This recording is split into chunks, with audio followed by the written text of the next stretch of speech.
We're very privileged to have with us Tim Taylor, the manager of Patterdale Hall, who's been there for 11, close to 12 years. He had professional training on management of residential outdoor learning centres at the University of Wales many years ago. He's travelled all over the UK and is now here forever, forever in Glenreading. His passion for this subject will be very clear to everyone who's following this talk. He'll canter through the history of the hall with a massive array of slides, part of which have been provided by Warren Allison, who's a very well-known local historian. And it'll, of course, be added to by little anecdotes from Tim as he proceeds through the talk. Don't worry to take notes, because he is offered to allow us to post a copy of his slides on our website. Hang on tight. There are many slides to go through. It's a real task and a challenge for Tim to do it before midnight tonight. After this, we'll have a Q&A session and drinks, if anyone wants any. I don't think I should waste any more time. No, I think, yeah. Tim, off you go. Thank you very much indeed. Thank you for having me. Thanks for coming, everybody. It's lovely to see everybody here. So just to reiterate what the other Tim said, I do owe a massive thanks to Warren Allison for providing me with much of this detail a number of years ago now. And then various other conversations I've had with lots of local people who remember the hall in different ways. There's no way that I could build everything into this presentation tonight, because there's just so much content. And I should get on with my presentation, because that will prompt me as to what I'm saying next. So this is me, just to provide a bit of context. I've been at the hall for 12, almost 13 years now, and moved around the country managing outdoor provisions, and was really attracted to Patterdale Hall because of its fantastic location as an outdoor learning centre, with access to the natural lake, the crags, the mountains, all within walking distance. It's certainly one of our unique selling points and our competitive advantages of being at Patterdale Hall. I'm really interested just through naturally being around the hall in its history, but I'm no professional and I'm no historian, and I've just gathered this together. So if there's bits that you believe are inaccurate, that's fine. There's also lots and lots of bits we could add in. So yeah, I just want to make an apology, really. Some of these slides have a huge amount of words on them, and I won't even try to read the words out. I won't patronise anybody by doing that. That means talk down to you. But we will obviously publish those slides, and you can go through them. The slides with the big words on actually comes from Warren's history work, and the slides with less words on them come more or less from me. So if anybody is on a bit of a timeline and doesn't want to hang around for the next sort of hour, this is basically it. It's a sort of a history of that we're going to go through in the presentation of things that have happened to all people who have owned it, and we'll finish with some sort of future ambitions and projects that I want to try and make a reality whilst I'm still at the hall. So we'll start. We're going sort of back a lot of years. I think roughly sort of 399 years we go back in this presentation, and that's about 10 seconds per year, by the way. The hall was initially owned by the Mounsey family, who really gained prominence when John Mounsey took a group of dalesmen, a group of people from the Dale here, along to Stybarrow Crag, sort of Falling Rockset area, and he thwarted an attack from a group of Scottish moss troopers, and through that he became known as the King of Patterdale. He was given the title of the King of Patterdale, and that was a title that was handed down through the Mounsey generations. They were all the kings of Patterdale. There's a rather unkind version of battle that says that John Mounsey, having led the men to Stybarrow, bade them fire away as long as they could and then run for it. And so he's a bit lame. That's a bit Devon, isn't it? I'm sure he wasn't like that. And I'll back away now.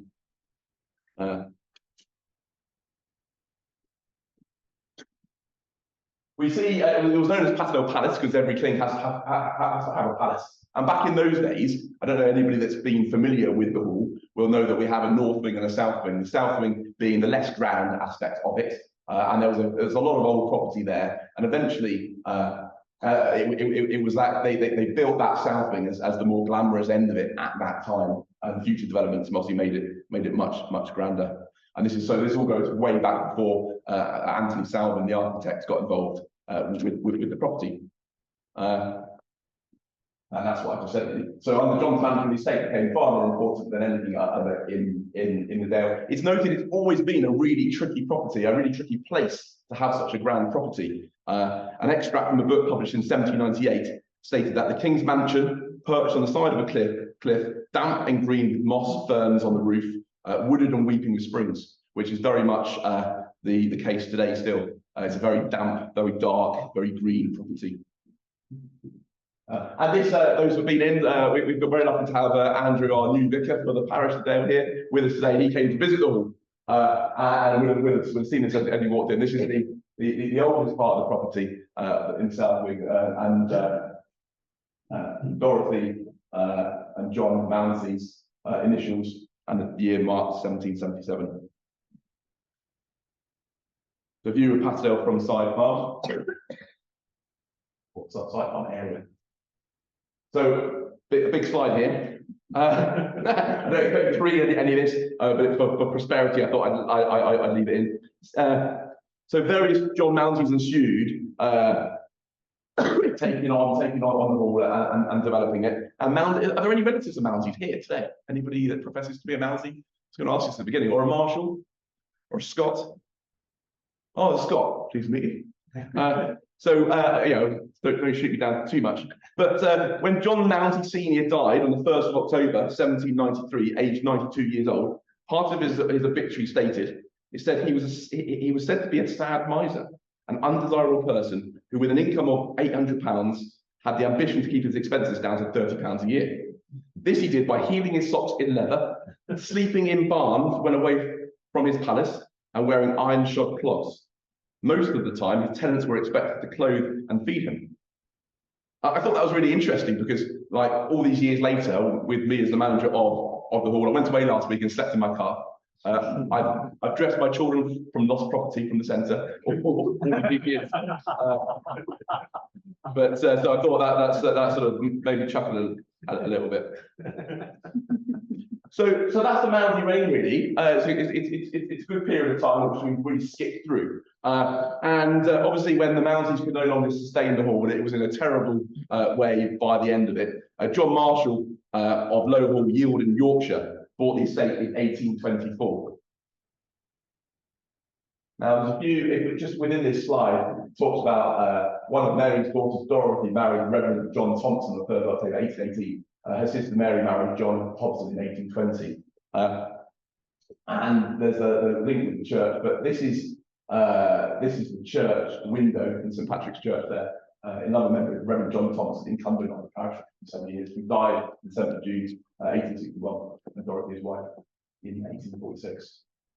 Also, their son John Mounsey, who died on the 1st of September, 1887. I'm sure you'll all check that out when you're next to the church this Sunday. What time's the service, sir? There you go. Hey, you can pay me later. We talked about how we expand the congregation here. And in the churchyard are many memories of the Mounseys. So many who were no longer living within Patterdale Hall, living at Greenbank Farm and Deepdale and various other places. And so when you go through the churchyard, you see the family names and the links back to the hall, back to Dale.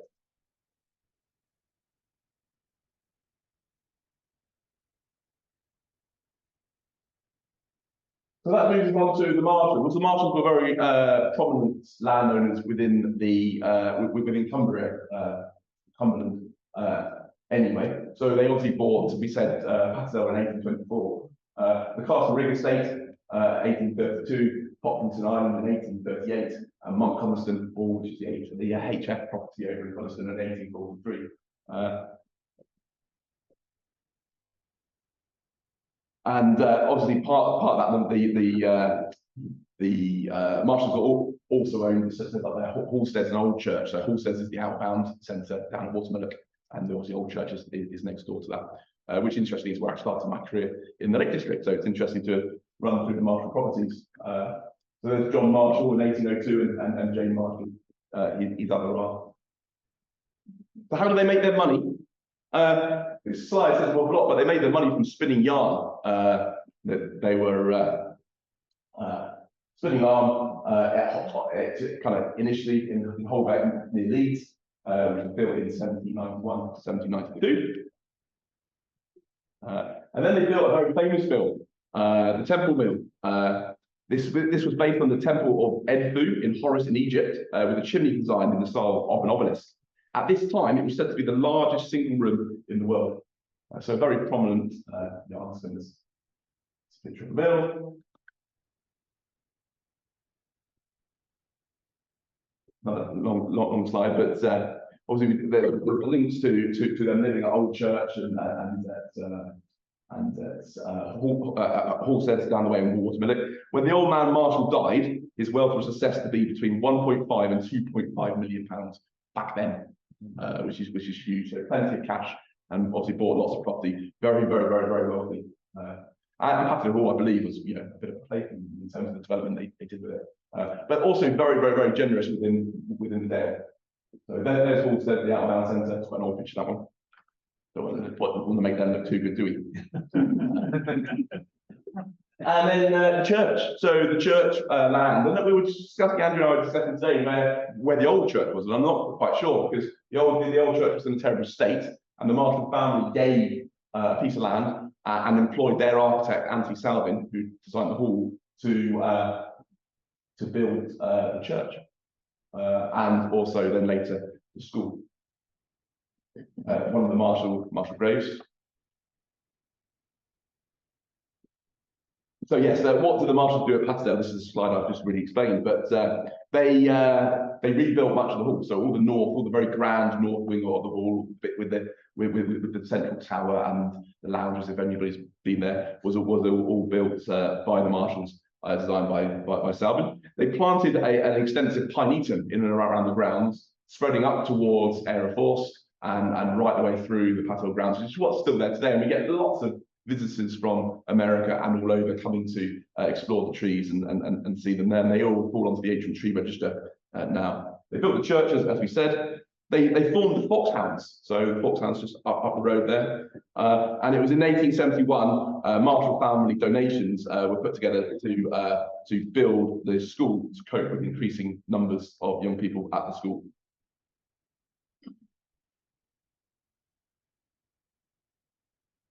So I like to think that it's always been, and it always will be, the link between Patterdale Hall and the local primary school. And we certainly these days like to still entertain the primary school to things at the hall. And even back then, Mrs. Marshall used to treat the children from the school, which was somewhat more extensive than it is now. I think there are about 151 students on the roll there to our community over on the hills. And we want to maintain those relationships with the school.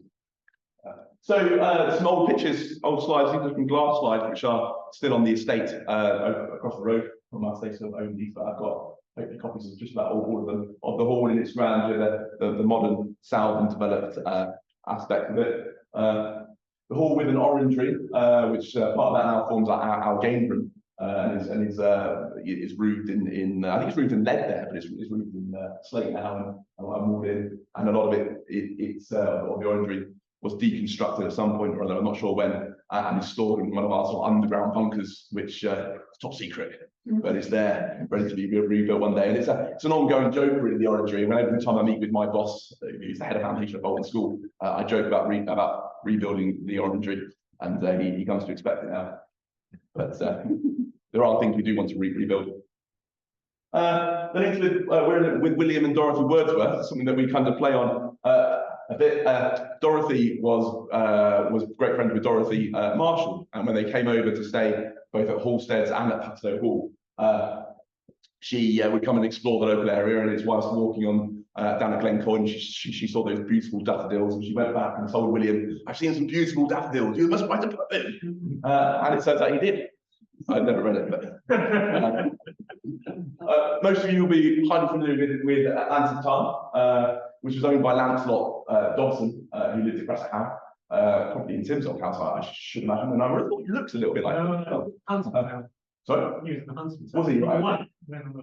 Oh, there you go. And it was later extended by the estate by obviously putting in a dam, made bigger for fishing and for ice collection. And there's the ice house just down the river, just down the stream a little bit from Lantis time, which was I was reading the history about that was improved in the 60s, 70s, I believe, rebuilt with some kind donations, which is where they stored all the ice for the estate, which was then brought into the cellar of Patterdale Hall to preserve food and keep it nice and cold. And there's some lovely, the cellar at Patterdale Hall is quite a nice place to go to now. It's been cleared out, and you can see where they used to store the old meat down there. Mining was obviously a key part, and the Marshalls, along with the Howards of Greystoke, shared some ownership of some mining and worked that quite hard. There's a load of history on the mining, obviously, and that's probably a different talk. And little bits of this talk could go into so many different areas, and I thought that we'd want to finish by midnight, so we would keep going. But there's a sort of map of what William Marshall owned and what Henry Howard of Greystoke Castle shared with him in the overlap area. And it's an interesting one for me, because when I first moved up to the lakes, working at Halstead's Outward Bound, I lived at Greystoke Castle, so with Neville, the current king of Greystoke Castle, Neville Howard. So yeah, these three properties are, well, there's a Patterdale Hall in there too. This is the top picture there is Patterdale Hall sawmill, and which was there's a sawmill in there, but it was the sawmill that was run by hydroelectric, and I believe it was the first ever hydroelectric power station within Cumbria. And it was through that hydroelectric generator, which was renewed, I think, in the 60s, that the church was the first church within Cumbria to have electric lighting. And the school was the first school to have electric lighting, because that sawmill ran a line up to those different properties, to the hall, to the church, and to the school, and powered their lights. So it's kind of intrinsically links all the property together. And actually, it was early in my time that I had to have a fixed wire inspection done, and there was this dodgy wire which was being run backwards, basically. So the electric that was going up to the hall was then being run back down from the hall to the sawmill to provide lighting in the sawmill. And unfortunately, it had to be condemned. It wasn't particularly safe anymore. But so the original turbine was installed in 1875 by William Rutherford Kendall. In 1890, generators were added to produce electricity for the hall. In 1890, the Cumberland Westmorland Herald reported the electric light being installed in the church was being taken to the school first in the country, we believe. And some of the stories that we tell about Patterdale Hall, and I found out as I was researching for this presentation, you start to perpetuate your own lies. So I do apologise if any of this isn't accurate, because I was chatting with Sue Kay about the things I thought, and she said, "No, that's wrong, Tim," and she put me right on the off of it. So the sawmill is it's a bit of a sad story now, really. The roof's falling in on the sawmill, and we're currently not quite got the money to do too much with it. And I'd love to see hydroelectric reinstalled and reinstated in the Grisdale Valley, but we'll have to see. That's the outflow. Anybody that's walked up Waterpool Wood up through Grisdale will be able to sort of work out where the outflow is, sort of towards the way up. Up until a few years ago, the Patterdale Hall estate were still running it with a PTO shaft off a tractor, so the sawmill was still working sort of right into my early days in the hall in 2010, 11, 12. Some more pictures of the hall in its sort of grand Victorian era. The Italian garden is something that we're really proud of, and so it's a garden put in by the Victorians in the style of the Italians. Beautiful ornate garden. If anybody hasn't been through, you should definitely come through and come and have a look. And people are welcome at the hall. We do put up the barriers sometimes in terms of we are a school with young people there, but if you report to reception and are polite, there's opportunities to look around as Andrew and I did today. The rhododendrons were planted by the Victorians, and they were very rare rhododendrons collected from all over the world and then grafted onto wild rootstock. And we're absolutely stunning, those people that remember the rhododendrons in their glory. I'm sure there's people here who know them far longer than I have. However, in about 2013, 14, they were diagnosed with Phytophthora ramorum, the rhododendron disease, which spreads to obviously oak trees and larch trees, which is a big problem. And we had to selectively remove some rhododendron, and then the Forestry Commission and the plant health people weren't really happy with us having all these other rhododendron, not knowing what was susceptible and what wasn't. And our tree consultant was very upset, but we did take the opportunity to remove all the rhododendron, which has massively changed that landscape, and certainly, you'll probably agree, opened up the hall to the road, so it's much more visible than it ever was before. But that's just part of the sad story of the hall, really. But it's given us lots more space and work. So that's a beautiful Italian garden. And really, when I took over the hall in 2014, that was very much greened over, very much mossed over. And actually, with people like Chris and Miroslav here, and our volunteers, our friends at Patterdale Hall, we've cleared the Italian garden and got it looking somewhat better than it did, almost back to its former glory, I would say. Horse-drawn lawnmower, about 1985 probably. Was that your grandfather, James? Maybe was your grandfather a groundsman at the hall? Was that? No, it was Graham Richard Console's right. grandfather. Right. Okay. I'll come on to those links in a second. Last week. No, so Walton Car, and obviously the big coach house, which forms an equal part of Patterdale Hall, is equally as big as Patterdale Hall. Is extensive. On the table at the back there, there's the sales particulars from 1934, which sort of detail how the coach house looked back then. It really was an extensive property. Some pictures of the internals. Now I know lots of people in this room, maybe certainly in the valley, have lots of this stuff that was sold off in 1934 by auction. Nicola Merritt up at Helen White was telling me that she's got a corner cabinet that somebody bought and gave her. The bus still across the road at Patterdale Hall called Estate. The bus stands were our parking bollards, and they've been painted many times, and so it's only when I saw the photos, why? But they're really heavy slates, well, not parking bollards at all. And so we're not using them as parking bollards anymore. You please know they're stored in our coach house garden, ready to be restored or enjoyed by somebody else in the future. And obviously, John Mounsey's throne that was built for him, because every king needs a throne, is in the Tully House Museum up in Carlisle. And, I don't think we're going to be getting that back. So, very grand rooms. And a lot of that character, a lot of that coding is still in situ. Some of the rooms upstairs have been broken up into different sizes and shapes. It's interesting because there's a story about Mrs. Marshall. She was, I don't know if she was the nicest of ladies, really. She wouldn't let any of her staff look at her, I'm told. And they had to face the wall when she came into the room. And she had any flowers that she had, when she died, when the flowers died, she personally went down and took them and threw them into the lake. That was her thing. So that was what reminded me of that story. It's the grand back drive, which would have been the front drive at the time. This is the drive that comes from the lake that comes up the hall. Was really quite grand back in those days. Maybe looking a little bit worse for wear now. Horses unloading in what would have been the main entrance. They'd enjoy the front. I was going to recreate this photograph. I didn't quite get time, and Chris and Miroslav weren't keen to dress up, but underneath what was the veranda on the hall, which is no longer there. And, it's interesting because most groups that come to the hall have their photograph taken on the steps of the hall. It's also something that's always been done. It's a very nice place to be.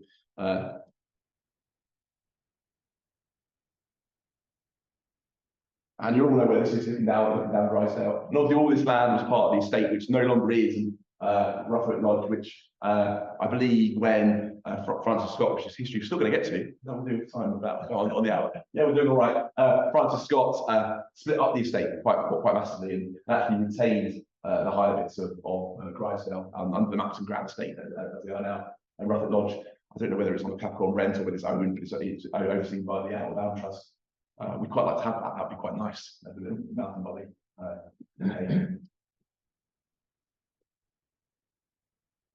And obviously various graves of marshals, the resting places of the marshals within the St Patrick's churchyard.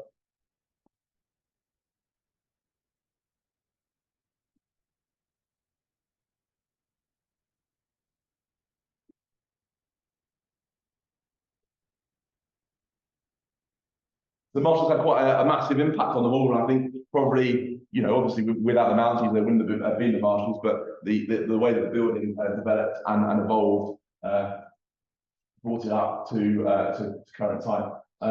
This is the sales particulars, which are on the table at the back there. I've got copies of lots more of it than this, from where the Marshall estate was. Well, first the contents of the Hall were auctioned off in 1934, and then the property was put up to let, also in 1934. Obviously, without any contents left in it, they paid the money on that. But and I don't believe it did let. I don't know if anybody knows anything contrary, but I couldn't find anything else that said that it had let. Because in 1937, it was then put on the open market to be bought. Total 1,215 acres, so massive amount of land holding, huge. It was going to be let for £1,800 per annum. So that brings us on to the Scott family, and so we're catching up in years now. We're getting closer to the current day. So Francis Scott purchased the Hall in 1937. He bought the estate complete to prevent others from developing it. He did not reside at the estate. Scott money came from the Provincial Insurance Group that his father had started up, but which he then radically grown as the chairman of the company, ably advised by the celebrated economist John Maynard Keynes. During the war, and this is time that, you know, people start to recollect, and I certainly had emails from folk who'd been around the Hall at that time. It was taken over by the ATS, which was attached to the gas school, which was in Glenridding, and it provided a place where a lot of the officers lived, and then it was also a place where evacuees came from the cities during the war. When Francis Scott bought Patterdale Hall just before the war, then he also went on to buy Patterdale Hall over at Ambleside, which is also another outdoor provision, and ultimately decided to keep Patterdale and do what he's done with it there, and to sell Patterdale Hall off. But before he sold Patterdale Hall off, he probably made some of the biggest changes to the estate land, really, insofar as he allowed lots of local residents to buy their own properties off the estate, people who could always only ever be tenants because those properties weren't for sale. So he sold a lot of people who'd been in those properties for a while their properties, and he covenanted. He gifted covenanted about 800 acres of land to the National Trust. So all the side farm was owned by the estate. That got given away. Swathes of the lake bed were given away to the National Trust, and obviously land going up towards the holding which they already had, which was a sort of air force, was given away. And I'm imagining that's quite a lot of the kind of Glencoyne aspects were given away. If you click on the National Trust map, it says who gave what, and you can see Francis Scott's name against some of that. But obviously, there's close links to the Scott family still, and I haven't got so much of this in, but we've got Madeline Scott, who's the director of Maxim Brown Estates, and they still have the farms and the holiday cottages up Grisdale. And obviously, I don't know if people are aware that Madeline's brother, Alex Scott, is the Lord Lieutenant of Cumbria for the next 15 years or so until he's turned 75. And Alex Scott's wife, Sam Scott, is the current High Sheriff of Cumbria. So I entertained them to afternoon tea during the summer, and it was lovely to have them come back to their family home. But in 1950, after the estate had been sort of broken up into its pieces, and there wasn't a huge, I think there's about 400 acres of land left, it was put on the market, and Mr. Roland Lishman from the northeast came across and bought it in 1950. At this time, it was said to have a well-stocked kitchen garden and glasshouses run by Mr. T. Atkinson and his nephew, Mr. John Dickinson. And these are probably names that will start to mean something to local folk. I picked up something from another thing here, and it says, it talks about the Army's time at the Hall. The Army requisitioned the Ullswater Hotel and used it as a gas school, which was the Ullswater Hotel is now what the Inn on the Lake is. No, is that correct? Yeah, that is correct. Yeah. There was also an army camp in the field opposite the Ullswater Hotel, where the playing field now is, and some ATS were stationed at Patterdale Hall. Artillery practice was done over the lake from Jenkins Field to Place Fell. And many of the older men who had fought in the First World War, such as John Paul, were active in the Dales Home Guard unit. This is Mr. Roland Lishman, wealthy man. and his wife, of course. Behind every good man is a good lady.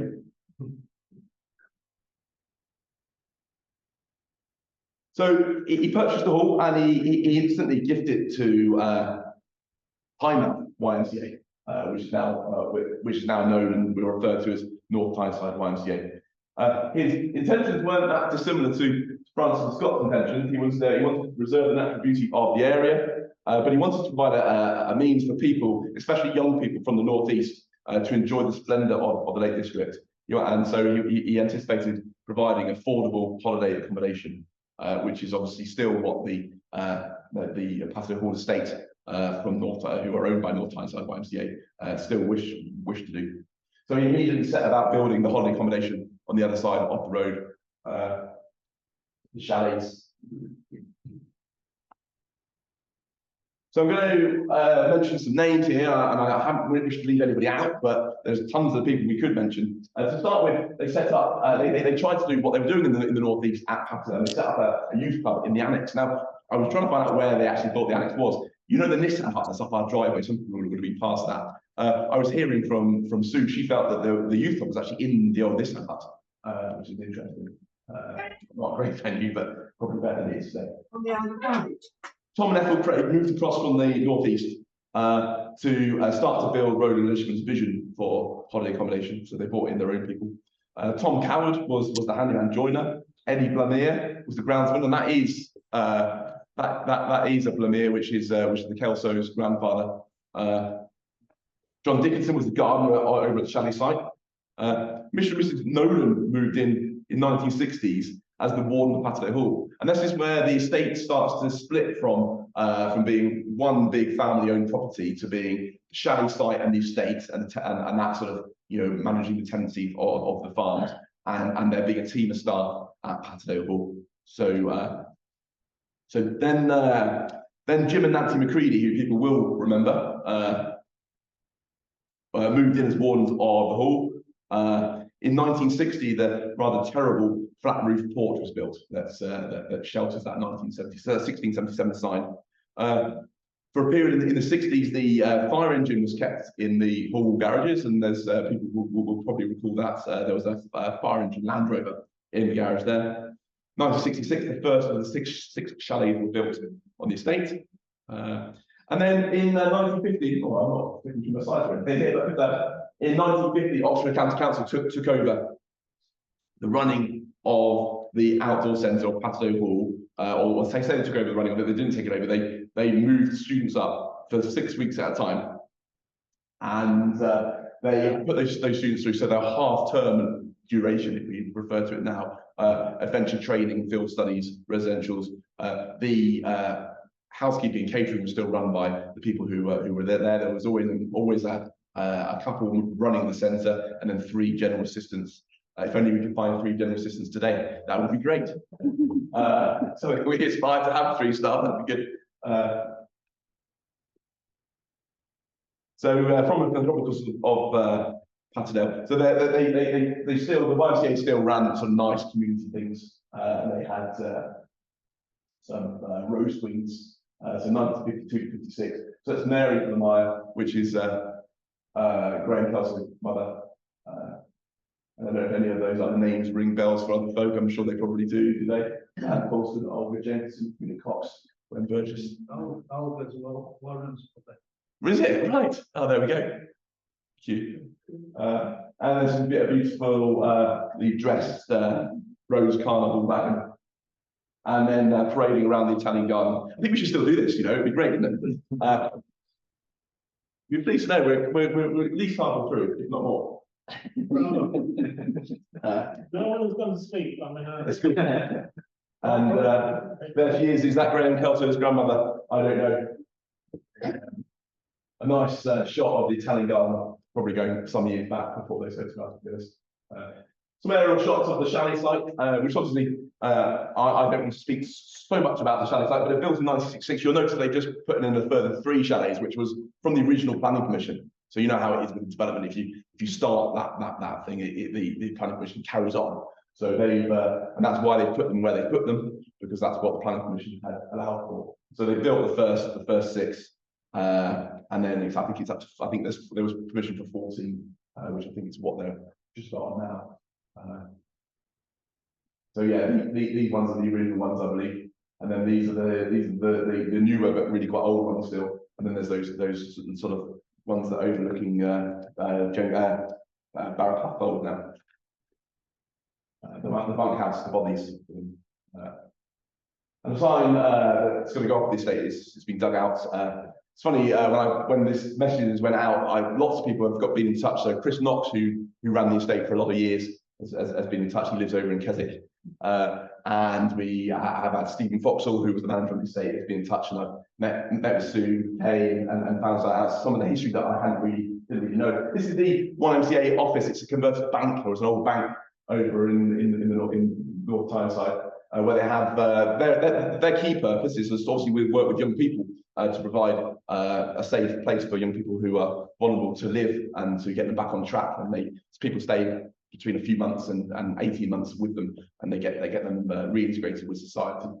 So that's their kind of key work, really. But they obviously have this fantastic estate they're given over Patterdale. So they needed to do things with the hall that both kept the hall warm and watertight and used. And we talked a little bit about Oxfordshire County Council taking it on for their 6-week residentials. And there's a book at the back there, which is a report of one of the residentials that happened. When they moved out, they moved out because they bought their own place over in North Wales, and they had a series of outdoor centres did for Oxfordshire. So they obviously found out eventually they didn't need Patterdale Hall anymore. They could do it obviously under their own steam. And South Tyneside took over. South Tyneside now owns Thursden Outdoor Centre over in Coniston. So they obviously had Patterdale Hall for a good while. Only ever in the winter periods, because for the sort of 3 quality months of the summer, North Tyneside took it back to provide that affordable accommodation for the young people from the northeast. So South Tyneside were there for a while. It's very, very little. I know loads about Oxfordshire County Council there. I know very little about South Tyneside being there, and I know even less about Leeds being there in the 80s to 1994. So Leeds Local Education Authority took it over and ran their own week-long residentials. And I suppose what I do know is, yeah, it went from 6-week-long residentials to 1-week residentials and regular residentials. And that's a bit of a theme, really. We talk about long courses and we talk about short courses. Outward Bound used to run much longer courses, and their long course ultimately was a sort of a 3 to 4 week course. And now their long course is sort of 2 weeks. We talk about running long courses at Patterdale Hall as being a week now, 4 nights. And we were desperately trying to hang on to those long courses of a week. And what's being taken over is the sort of 2-day, it's the 2-night, 3-day courses that schools tend to want. But it's a real shame. But it means we get to work with lots of people. So in the 1990s, Bolton School, who I worked for and employed by, and Chris here too, and Mira staff works for us an awful lot, they've always had an outdoor learning centre. They had Courtley over near Severa, which is St Mark's Vicarage there, which they ran as very much a self-catered bunkhouse. Then they had Robin Cottage over in Askham, rented off the Lowther estate. And whilst they were there, they were renting a boathouse off the estate. And I believe they were getting changed on the side of the road, and there were many complaints about these boys getting changed by the road. And they wandered up to the hall and said to Stephen Foxall, is there anywhere we can get changed? You've got a garage we can get changed in, perhaps. He said, do you fancy the hall? And they went back, had a couple of conversations, and very, very, very quickly entered into a lease agreement, a 7-year lease agreement for the hall. The reason why it was only ever leased for 7 years was because of the way the land was registered. And they weren't able, North Tyneside can only issue a 7-year lease to Patterdale Hall Estate, who's their wholly owned trading subsidiary. And then Patterdale Hall Estate could only ever issue a 6-year, 364-day lease to Bolton School back in those days, because of the way the land was wrapped up in the title. That's a good change. That's a slightly out of context picture. That's Oxfordshire. I think when Oxfordshire stayed there, they had between 27 and 35 boys, always boys, unfortunately, and 5 and 7 of their own style. Just a few pictures for comparison purposes, really. The place hasn't changed that much. There's a coach from the 60s, and then now we work with an external coach called Tyrus, which we bring all our students up. And there's Sean Duffy in the middle there, which many people will know, who's our residential manager at the hall. So we're going to jump around a little bit here now, just to get through some pictures.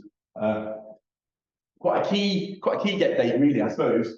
Probably celebrated at the time. Oh, look at this lovely listing status we've been given. So the building was listed in 1974. But and you know, I've learned a lot about listed building status over the years that haven't bought the place. It was just listed in entirety and took photographs of everything. Anything that appears in the photograph of the listing is kind of a problem or wonderful. So that horrible 1960s porch is listed, and the very damp. We got a little sort of damp constructor wing which is behind the what was the orangery wall that was probably built to connect the two together as literally a boot room where people took their boots off. Is listed, and obviously some of it's listed for really good reasons, and some of it's listed for really difficult reasons, or probably not any reason at all. Just they're just all in one. People will have noticed probably recently our new archery shooting area, that tarpaulin we put up, very temporary, because I wanted to build something more permanent there, and the planning officer said it needs to. I was going to spend about £10,000. He says it needs to be in the style of a Victorian villa, and so it went from 10 to at least £100,000, and that's as good as we've got for now. So some other key personalities on the estate through that period of time up until sort of we took it and actually a bit beyond. We've got Chris Knox, just spoken about. The Knox family still come and stay on the estate. They have family parties at the hall from time to time. Jim and Nancy McGreedy, it wasn't that long ago that Jim passed away and Jim and Nancy passed away, was it? They were living in the village. Did people know Jim and Nancy? Stephen Fox took over, Sue Kay. Sue and Peter. So Sue Kay first came to the hall in 1976. Most people know Sue Kay, I'm guessing, in 1976. Met Pete in 1977, and they got married. And then left the estate and came back in '81. And Sue started as an administrative assistant. There's a lot of the history of administrative assistants progressing through and taking over the estate, because I guess that's exactly what happened when Sue left in 2014, when we finally bought the hall, and then John Holdsworth took over as the estate for a short period of time, and then moved on to the school, and Mike then took over, and then his administrative assistant, his deputy took over. Mike is back in 2023, not very long ago. So I'll tell you a little bit about Bolton School. How are we doing for time? Yeah, we're all right. 15 minutes or so should see us finished. School's a very old school. It's one of the biggest independent schools in Europe. There's about 2,500 students that attend the school. And it's always had a really strong focus on developing character. That's a massive part of what the school does. And we still use very similar language to what we've always used. It prides itself on being the best of both worlds education. So single sex education within a mixed sex campus, sex campus. So we have a nursery school. We've got 2 single sex junior schools, 2 single sex senior schools, and then a joint sixth form where some of the education is single sex and some of it is joint. It's a massive campus down in Bolton, Greater Manchester, and I'll show you a picture of that in a minute. As I said before, we've always had an outdoor aspect to it. There was Courtley, then there was Robin Cottage. We're a millennium project, very ambitious millennium project. We built the Tenacity of Bolton, which was a 60-foot sail training boat built of concrete off ferrous cement. And we were given the task, or Colin Wright, who many of you will know from the village, was given the given the task of running that boat as a sail training boat.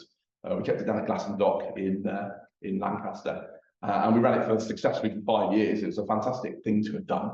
And then, in order to be able to focus our attention more on the hall, we gifted the boat to the Torture Youth Trust, and they run that today very successfully, much more successfully than we ever could, actually, to be honest. We were sending staff down the motorway to go and fix something. It wasn't particularly efficient.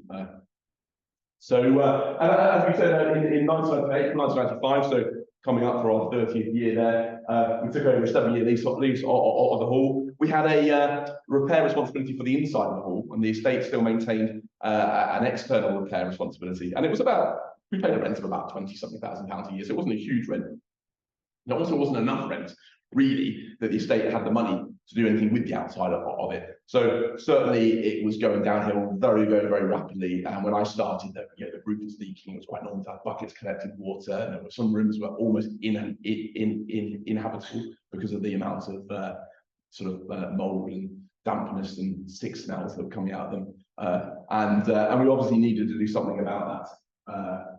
And I think that for the Hall, when you read the history of it, there's always been periods of prosperity and then periods of underinvestment where it's almost died a death, and somebody's come in and rescued it. And I was given the job really of doing three things. And the first thing was to make it more commercially viable. So we stopped individual forms coming as a group of 24, and we bought 48 of them at that time, so 2 forms, simple things, really simple things.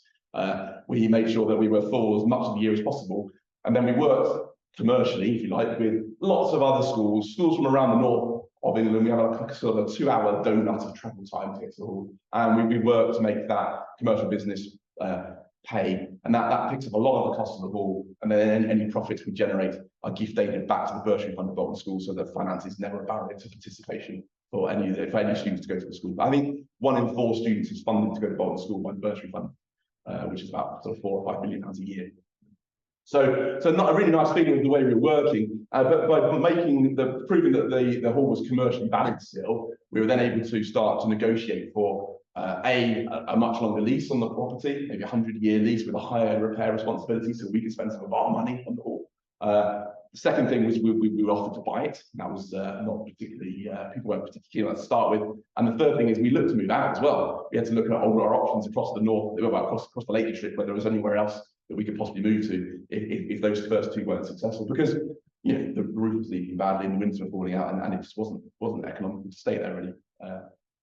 But the tide changed in North Tyneside. They wanted some money in North Tyneside to do some projects over there. They knew of our wish to buy the Hall. We didn't want to pay too much money for it. They wanted quite a lot of money for it. We negotiated, as you do. And I think we started off sort of 500,000, 5 million.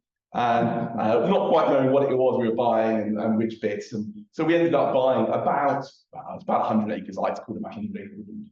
But we bought about 100 acres, so we've got all of Keldus and sort of down to Lantis time, but not Lantis time. We've got the coach house, the main hall, dairy holiday let, the lovely grounds. And I think we paid about 1.75 million for it, which was a good amount of money. But then we spent an awful lot of money making it wind and watertight.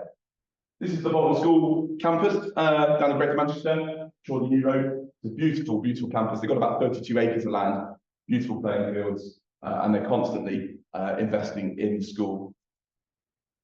This is our view of our lovely hill. I mean, we had the opportunity to take over Keldus at the last minute, really, which was thrown into the package. And you can't put a price on that view, can you? It's just phenomenal. And obviously, as you know, we allowed a permissive right of access up to the top of Keldus, which has been great. I mean, sort of post-COVID, a lot of people have been abusing that and having fires and leaving lots of rubbish behind. And that's a bit of a shame, really, because I know other people enjoy that right of access up there. And we do some great stuff. We do some brilliant activities on the lake.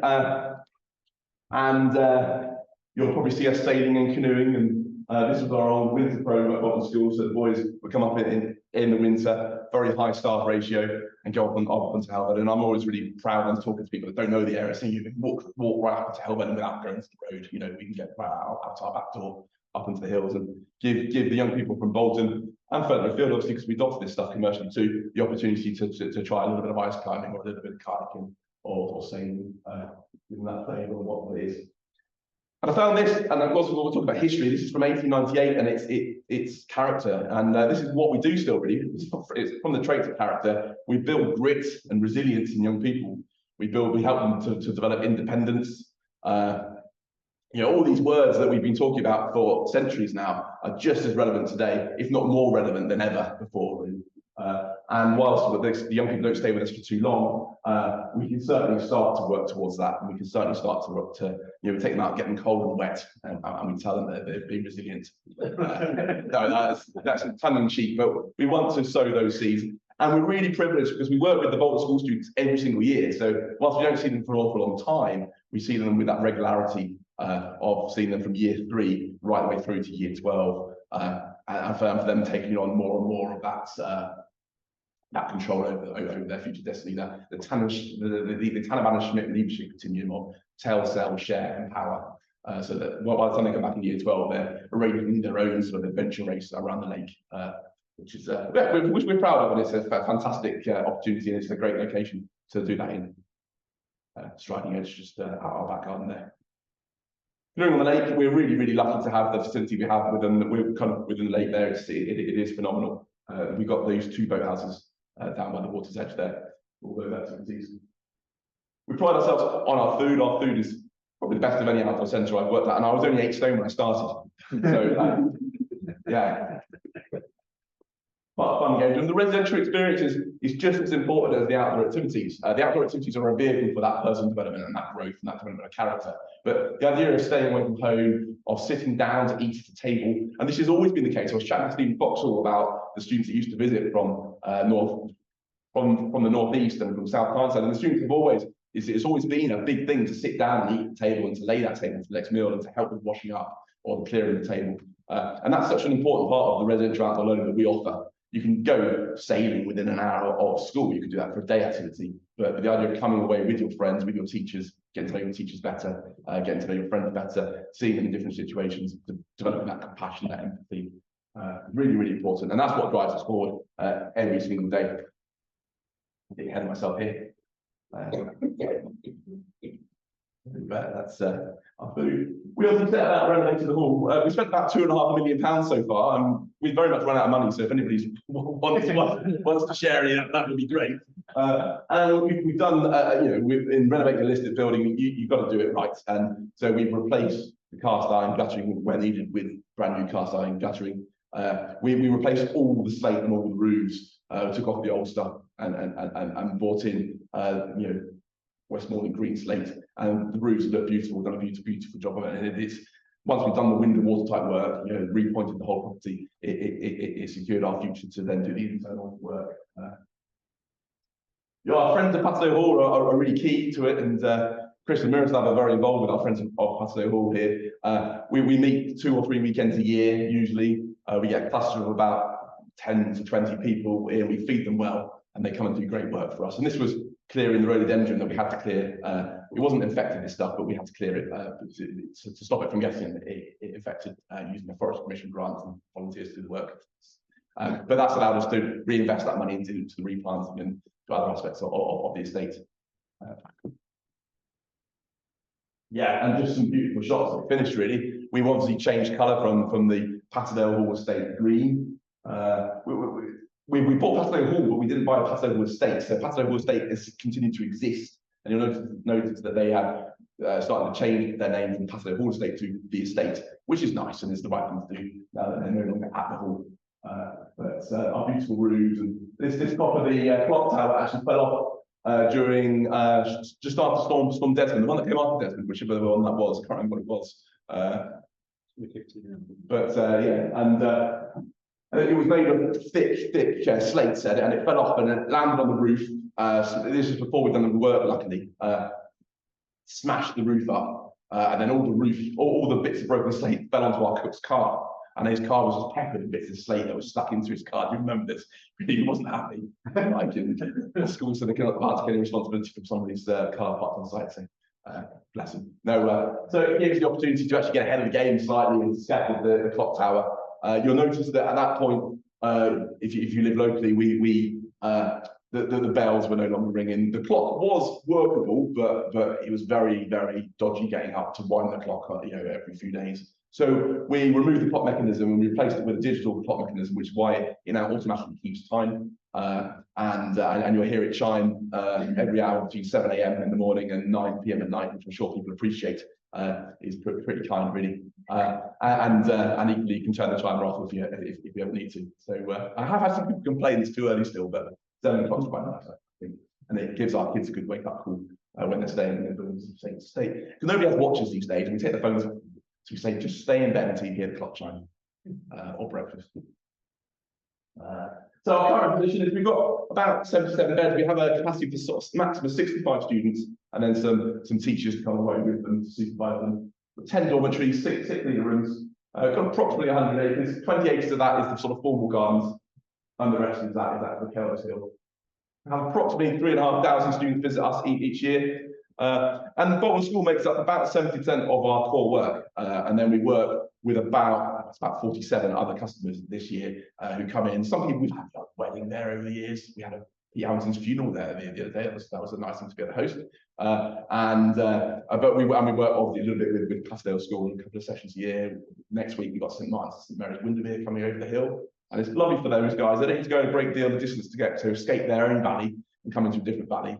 And obviously, a lot of those young people living in Windermere will never come to Ullswater because why would you? So it's like coming to a completely different county almost. And about 15 full-time staff now, split between the activity team and the residential team. And there's casual work available if anybody fancies it. Bit of cleaning, bit of Wednesday, bit of Friday, you know. Let me know. Great rate to pay. And it's a nice, relaxed, I hope, place to work. Not quite as intense as hotel work. A little bit more relaxed. We work hard, but we enjoy our work too. Our sort of modernised dormitories. All our dormitories are en suite now, so we can sort of mix boys and girls on the wing, so they're not wandering around with a tower up around their middles or what have you. Beautiful dormitories, really nice, all modern. We're grade 2 star listed, so the main emphasis is on the external facade of the building. It's not so much on what's inside. We try to maintain as much of the historic niceness of the inside as we can, but we've also made it really practical, really workable for what we do. And the triple bunk beds allowed us to make all the rooms en suite without losing capacity, because it's obviously important to be at that sort of 60 to 65 beds for the type of business that we do. So yeah, it's coming on to the future. We're almost there and we're almost on time, so it's not bad really. It's not really rocket science really.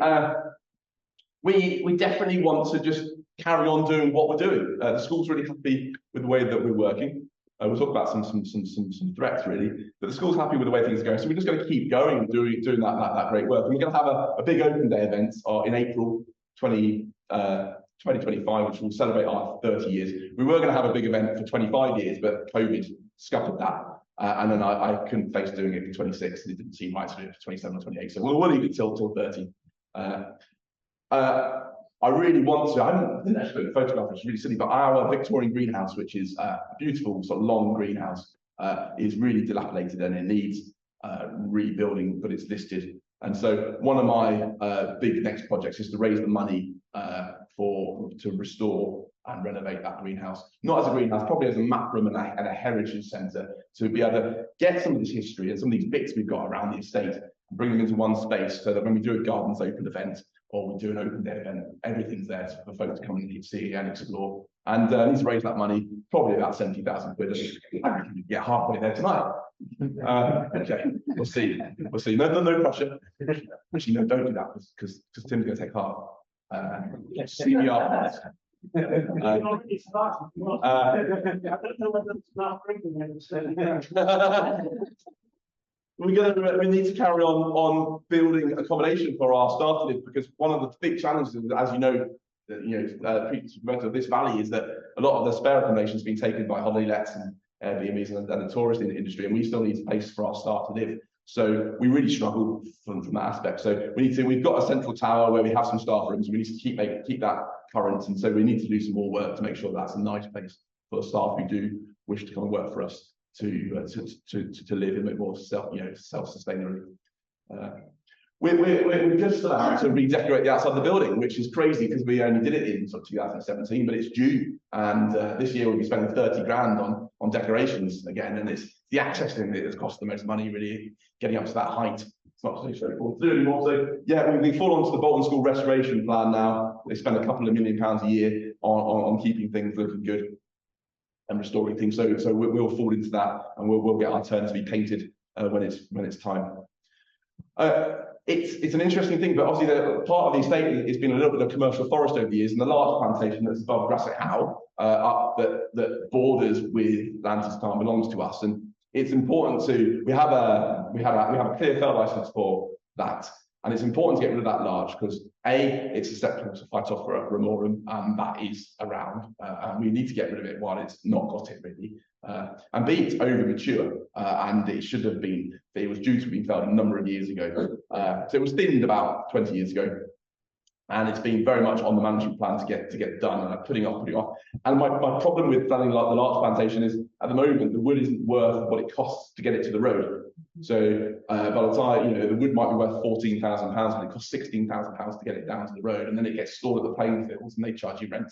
And then there's no guarantee when the timber merchants are going to come and pick it up, the sawmills are going to come and pick it up, and those costs will spiral. So it is very much on the cards, and it's going to be replanted as a mixed species deciduous woodland and called the Charles III woodland in celebration of the coronation of King Charles.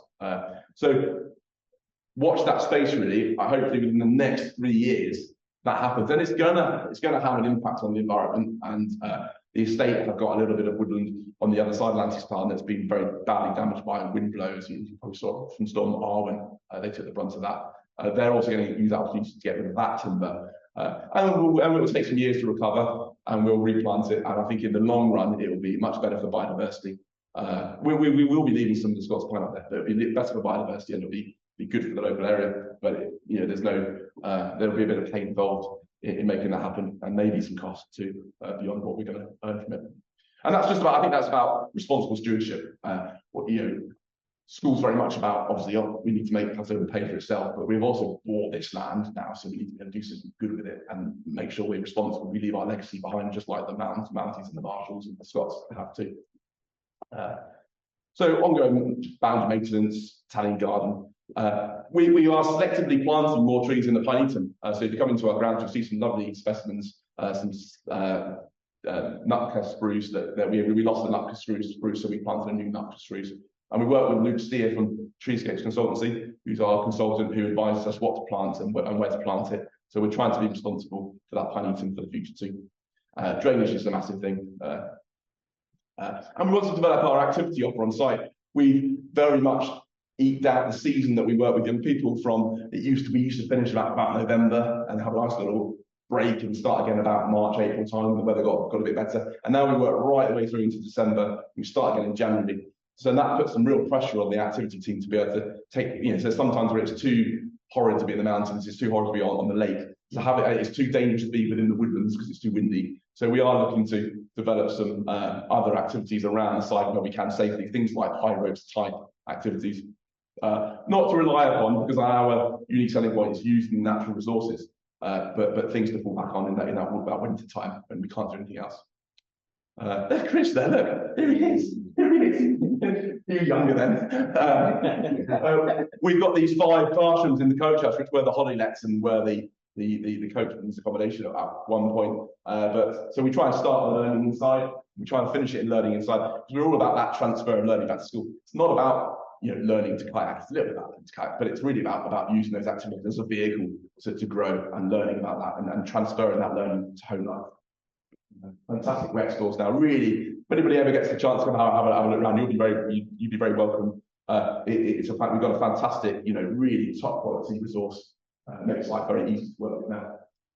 So some external challenges, which I thought I'd build this in just for the sake of it. Obviously, we're owned by an independent school, and we're not Eton or Harrow, but we're going to fall into that same private school banner. We're not going to lose our charity status, but we are going to have to contend with VAT on our fees, potentially on school fees, but also on the fees that we charge out to other people. We have some dispensations at the moment with our commercial work, so we don't charge schools VAT. But I don't know what's going to happen when things are written up by the new government if they come into power, if Labour come into power. And we're going to lose our rate relief. So we're a charity, so we get 80% rate relief, and that's fantastic. So that's a bit of a threat to our business model, but we'll work through that. We're robust enough to do that. We have to really keep a track of sustainability. We make young people jump in a coach and travel 2 hours to get to us, and I think that's really worthwhile, and I think that's really good. And they come to a completely different environment. And they learn to love the outdoors, hopefully, and if they love something, hopefully they look after it. But we have that carbon offsetting sustainability battle on the agenda there. There's some fantastic things going on at the moment with outdoor education bills in England, Scotland and Wales, and our own MP, Tim Barron, has been absolutely tremendous support with that. I meet with Tim quite regularly. He comes down to the hall and he works with that Outbound at Ullswater quite a lot too. And he met with me, he met with Outbound, and he went and put in his outdoor education bill. I don't think it will to make, and the idea of the outdoor education bills is that every young person has a compulsory visit to an outdoor education centre within their primary school years. I'd love to see that happen, just to level that playing field a bit for everybody. I don't think it will go ahead in England. It probably will in Wales, and it probably won't in Scotland. Scotland are fighting with the sustainability agenda of kids travelling that distance, but that's a shame. Housekeeping and catering staff, I haven't mentioned that already. Anybody interested? It is a challenge. You know, we've had some staff who've lived in the village before, that sort of comes and goes. We are always looking for people who wish to work at the hall. We've always got shifts for young people. If you know anybody that wants to come and do a few hours a week, we can make things like that work. And obviously we are battling an environment where inflation is going crazy, and we've got to keep up with that, and obviously not be too much of a burden to Bolton School itself. But also it always ends up being, it's not really the schools that get charged, it's not the local education authorities. Most of the costs coming away to Patterdale Hall are passed on to the parents, and we know personally, we all know how much the family purse is being stretched. So we want to keep our costs coming away to us as affordable as possible, so that we can carry on thriving for the future, really. So how to get involved? We're just about there. Very welcome to join the Friends of Patterdale Hall group. To do that, you can email Deborah Hardman, who's our administrator of that group. We are on Twitter, and you'll see posts every day on Twitter of what the young people are getting up to. And it's a good way of being nosy and seeing what's going on at the hall, following Twitter or X these days, they call it, don't they? Like we're on Facebook, so you can follow what's going on Facebook, and you get lots of insights through that. We have these volunteer working weekends, and everybody's welcome. So watch out for those being advertised. We're going to have our open event. And really spreading the word of that, you know, that when Bolton School sort of bought the place, there was lots of people uneasy about what's going to happen and what the changes were going to be. And we just want to invest in the sort of that local heritage and in the local community. And we have great intentions of working with lots of young people, providing sort of powerful learning experiences for them. Today, if anybody knows anybody that wants general assistant type domestic work, it's a fantastic place to live and work. And let them know. And most of that, we sort of joke and laugh, but nearly every single recruitment of a member of staff comes from somebody who knows somebody who says, "Wow, Patterdale Hall got something going," or "You're on a gap year," or "You don't want to go to university this year, go next year," or "Just pulled out." You know, and usually that's how we fill our 1 or 2 vacant domestic positions every year through people we know or mirror staff. And lastly, really, I'd love to see this greenhouse get renovated and be like, you know, a fantastic legacy to leave behind. It's the one bit of the project we haven't done. Should have put a photograph in and didn't for some reason. So I'd love to, there probably is one on the other side, but I'd love to raise that money towards that. That's my next project, is to start raising that £70,000 or more. I haven't had it costed out yet, probably. So this is Patterdale Hall, and this is Tim Taylor, and thank you very much for coming.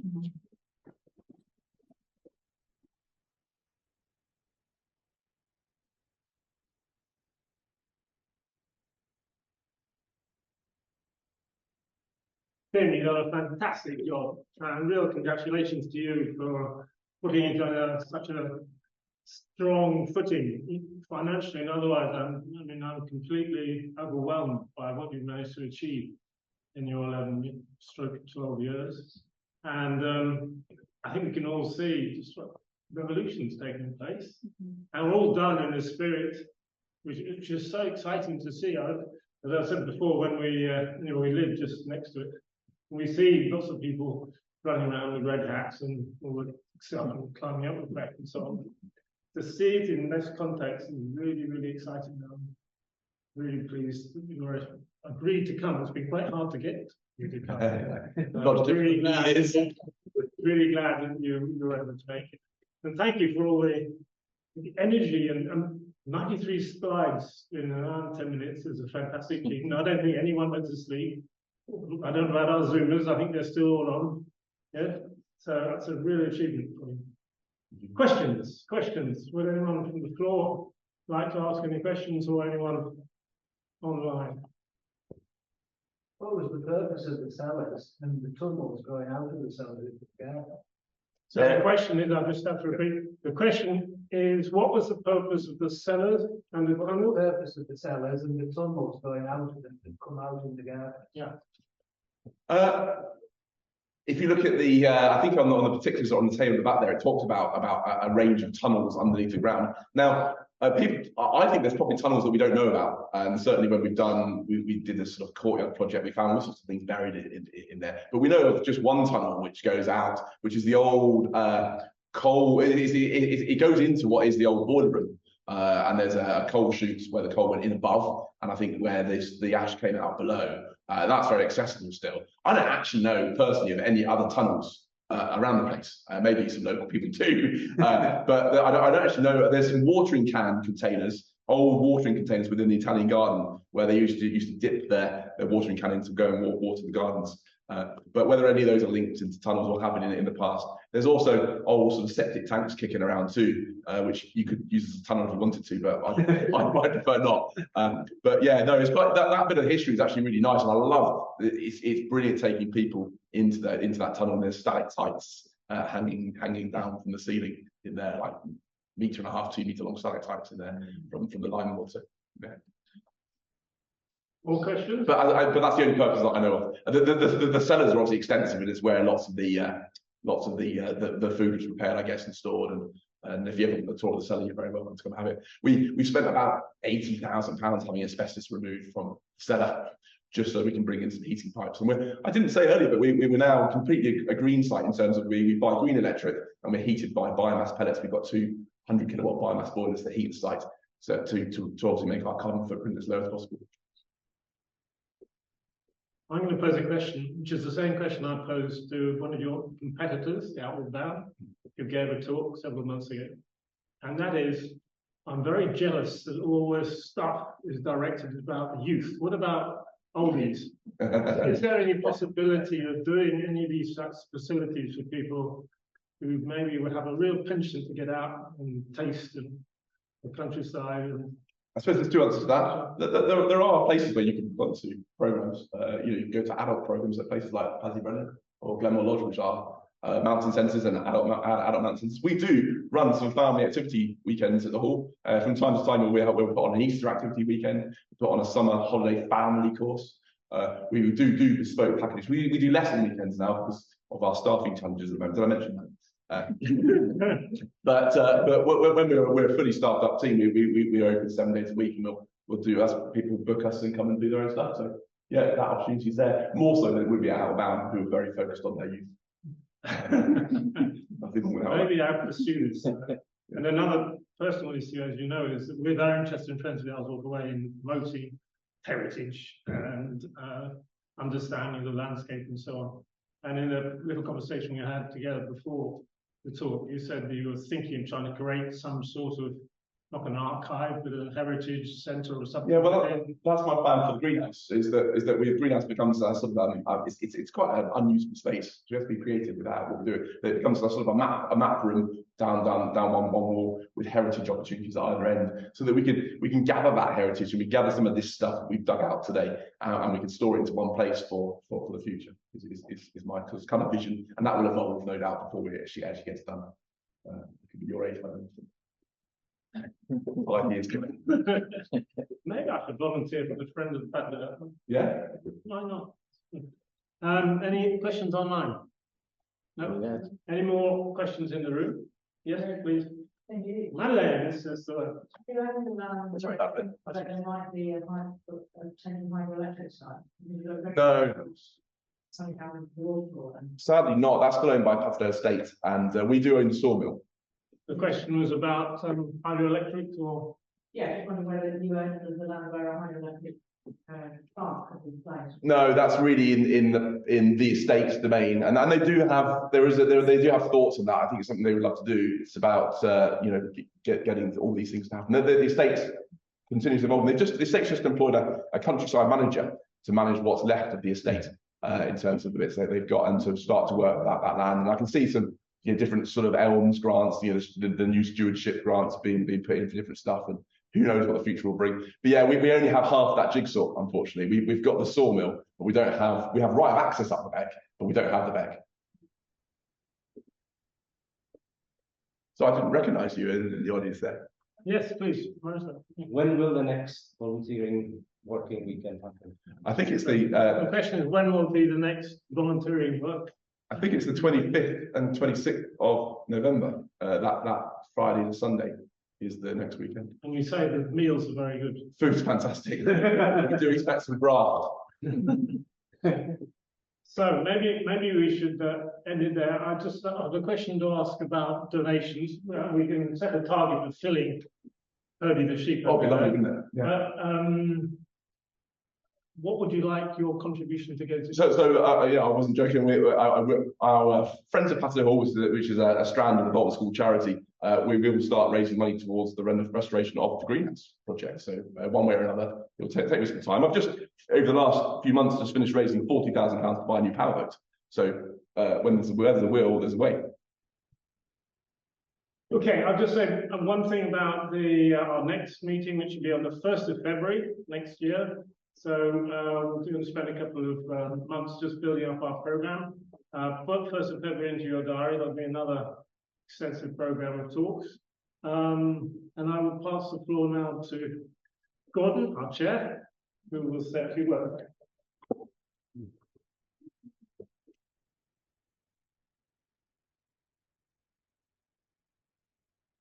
Okay, well, thank you very much, Tim. Just a few words on fundraising. We'd love to give Patterdale Hall, Just move over towards the camera, otherwise I'm not going to see your wonderful face. in which case I'll not. Oops, not that one. No. There we go. Yes. So we'd love to give our share of the money to Patterdale Hall, but we have our own fundraising objectives as well.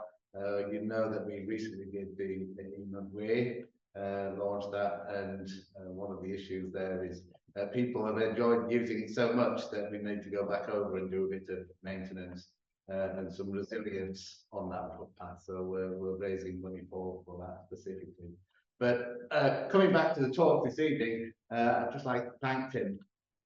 I mean, Patterdale Hall, it's always been there as long as there's lifetime memory. And it's been responsible as well for some of the traditions that have carried on through the village. I mean, it's interesting in your external considerations now, Tim. You don't have to worry about Scots moss troopers coming hauling through, but we have moss troopers of different sorts coming hauling through and leaving a mess and chaos, etc., etc. So maybe you still do have to worry about that. Another great tradition is our thrift and miserliness, and it's nice to see that that's a long-standing tradition as well, going back over 300 years. Pioneers too, so with the hydroelectric, and that's something that's continuing through the valley with 2 recent hydroelectric schemes done by National Trust. But it's good to know that we were first, and first, biggest, and best. So that's a great thing as well. And perhaps your most key responsibility is keeping the time for the village. I know I often rely when I've been working around that end of the lake that it's always good to hear the chime of the clock to know when it's time to go back from a lunch, etc., etc. So it's been a very, very interesting talk, Tim. I'm sure everyone here has enjoyed it. The greenhouse project, I think you really want the orangery, really, don't you? Which would be nice. And I noted also, and I'm sure some others did, perhaps on Zoom, if not in the hall, that you've got your eye on the Grisdale mountain cut, and you'd really like that back. So I'm sure that will come to pass in the fullness of time.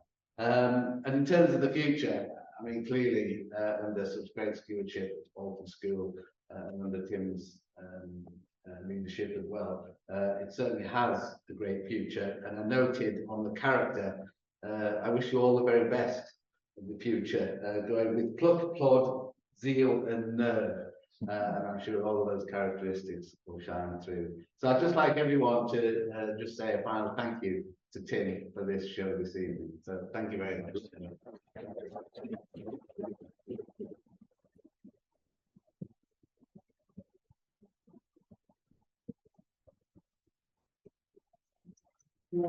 Thank you so much. There's a little bit of grief. In fact, I did